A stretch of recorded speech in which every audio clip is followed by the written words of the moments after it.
ورحمة الله وبركاته. ازي حضراتكم عاملين ايه؟ يا رب دايما تكونوا بخير ومعانا فيديو جديد وخبر جديد.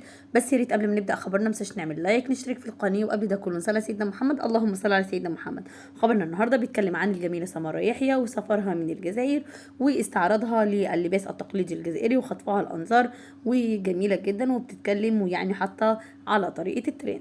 الفترة دي اللباس التقليدي الجزائري عامل قلبان على الآخر يعني. مش بس سمر يحيى، ولكن كمان المغنية ديانا حداد غنت في العيد الوطني السعودية ولبست الكراكو الجزائري، وعملت برضو قلبان في السعودية وفي كل الوطن العربي.